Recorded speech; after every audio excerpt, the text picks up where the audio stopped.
मंडलेश्वर बनना, नागा बाबा बनना अपने आप में बहुत मुश्किल काम है और जिस तरीके से कोई भी बड़ी परीक्षा होती है उसी तरीके से इसमें भी कई तरीके के पड़ाव होते हैं। उन पड़ावों को पार करके ही आप महामंडलेश्वर या फिर नागा बाबा बन सकते हैं। आपको दीक्षा ही तब मिलती है जब आपकी पूरी तरीके से वेरिफिकेशन कर ली जाती है। 104 ऐसे यहाँ पर लोग पहुंचे थे जो कि महामंडलेश्वर बनना चाहते थे या फिर नागा बाबा बनना चाहते थे, लेकिन वो फेल हो गए। आखिरकार क्या नियम है, किस तरीके से इसमें इन्हें सिलेक्ट किया जाता है, हमारे साथ बातचीत करने के लिए शैलेशानंद गिरी जी महाराज जी मौजूद हैं। महाराज जी, महामंडलेश्वर बनना, नागा बाबा बनना, इसके क्या नियम होते हैं? क्योंकि अभी जो जानकारी मिली है कि 104 ऐसे लोग थे जो इस क्रम में फेल हो गए, उनको बाहर निकाल दिया गया। देखिए, स्पष्ट है कि यदि आप संन्यास के मार्ग पे चल रहे हैं तो सबसे पहले आपका परिजनों से संपर्क नहीं होना चाहिए। दूसरा विषय यह है कि आप अविवाहित होना चाहिए, और विवाहित यदि आप कभी रहे भी हैं तो आपका संबंध विच्छेद होकर के दूर रहने वाला परिपाटी होना चाहिए। इसलिए क्या हुआ कि आदिगुरु शंकराचार्य के समय से एक परंपरा चली कि महापुरुष पहले बनाना। महापुरुष यानी कि उसको देखा जाएगा 2-4 साल, 8 साल, 10 साल, मैक्सिमम 12 साल तक। यदि वो उसके जीवन के अंदर पूर्णतः ब्रह्मचार्य का पालन करता है, संन्यास धर्म का पालन करता है, तत्पश्चात उसको कोई भूमिका दी जाती है, जैसे कि कोतवाल की हो गई, भंडारी की हो गई, तो वो एक प्रकार का स्टोर कीपर हो जाएगा, लेखापाल हो जाएगा। ये सारे विषयों को समझना पड़ता है उसका। तो हायरार्की के अंदर जब आगे जाएगा तो उस जिसके अधीन में वो एक बड़ी मंडली हो जाती है ना, साधु सन्यासियों का एक बड़ा समूह हो जाता है, स्वयं का आश्रम हो जाता है, उसको महामंडलेश्वर की पदवी से सम्मानित किया जाता है, उसको दी जाती है। जैसे 2016 के अंदर मैं महामंडलेश्वर बना, तो 2006 के अंदर मैं महापुरुष बन करके सर्वप्रथम मैंने अपना आश्रम की स्थापना करी। आश्रम का संचालन करा। संचालन करने के पश्चात मेरे गुरु महायोगी पायल बाबा ने अखाड़ों को अनुमोदन करा, जुना अखाड़े को मेरा नाम प्रस्तावित करा कि ये अब उस योग्य है कि इसको हम मंडल का प्रधान बना सकते हैं। तो तब जा कर के 2016 में मेरा महामंडलेश्वर का पट्टाभिषेक हुआ। क्षणिक सी भी अनुशासनहीनता यदि होती है, अपरिपक्वता के चलते, तो उसके तहत आपको निलंबित भी किया जाता है और कई बार निष्कासित भी किया जाता है।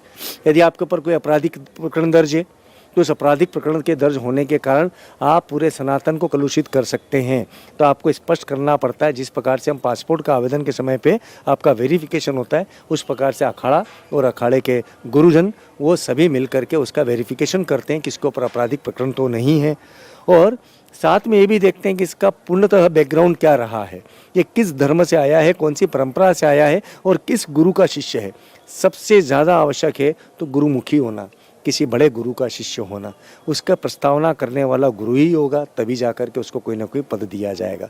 तो बड़ी जटिल किंतु सहज सी प्रक्रिया है कि जिसके अंदर आपका एक एक एस्पेक्ट, आपका एक एक बिंदु खंगाल लिया जाता है कि आप है कौन, कहाँ से आए हैं, आपका बैकग्राउंड क्या है, आपका कर्म विधि क्या है, आप आगे क्या करना चाहते हैं, आपका इंटेंशन क्या है। कई बार तो क्या होता है कि लोगों को लगता है कि साधु का लिबास ओढ़ा प्रसिद्ध हो जाएंगे, प्रसिद्ध होने के बाद में हम शासन से भूमि मांग लेंगे, ज़मीन मांग लेंगे, और ज़मीन को यदि बचाना भी है तब भी हम क्या करेंगे कि हम साधु बन गए। तो कई बार कई भूमाफियाओं के मन में भी ये बात आ जाती है कि वो तिलक निकाले, आवरण ओढ़े और अपने आप को सन्यासी साबित कर ले और किसी अखाड़े से संबद्धता कर ले।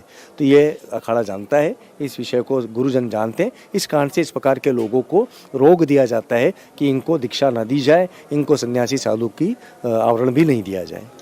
इस बार जितने लोगों को दीक्षा दी गई है, अलग अलग अखाड़ों में दीक्षा दी जाती है, और इसका पूरा प्रोसेस क्या होता है, क्या प्रक्रिया होती है? कितने लोगों ने इस बार महामंडलेश्वर या फिर नागा बाबा बनने के लिए, सन्यासिनी बनने के लिए यहाँ पर पहुँचे थे?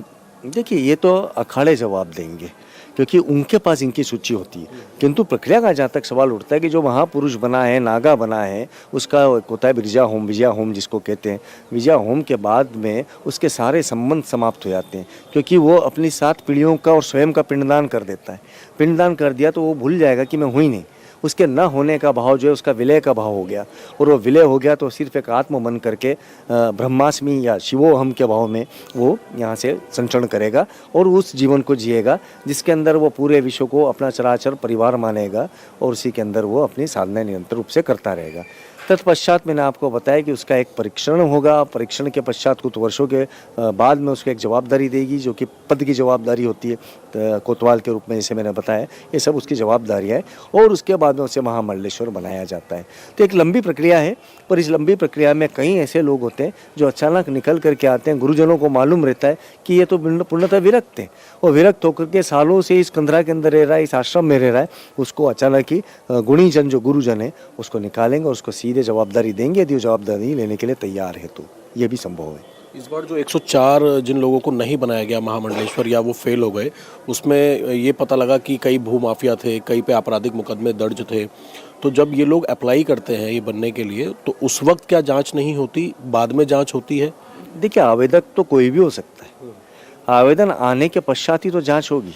आवेदन दिया, तत्पश्चात उनके क्षेत्रों के अंदर, जैसे कोई व्यक्ति यहाँ प्रयागराज में रह रहा है, प्रयागराज से किसी ने आवेदन करा कि भाई मैं सन्यासी हूँ, इतने साल से सन्यासी हूँ, अब मुझे महामंडलेश्वर बना दिया जाए, तो उसके परिवेश को अध्ययन किया गया, बैकग्राउंड को अध्ययन किया गया, और बाद में मालूम पड़ा कि उस पर आपराधिक प्रकरण दर्ज है, या उसके ऊपर कोई ना कोई भूमाफिया होने का कोई जैसे आरोप आपने बताया वो है, तो ऐसी स्थिति में उनके आवेदन को खारिज कर दिया जाता है, और साथ में सूचित कर दिया जाता है शासन प्रशासन को कि इनकी मंशा क्या है। तो ये बड़ा सख्त रवैया है, और इसको बड़े कठोरता के साथ पालन किया जाता है।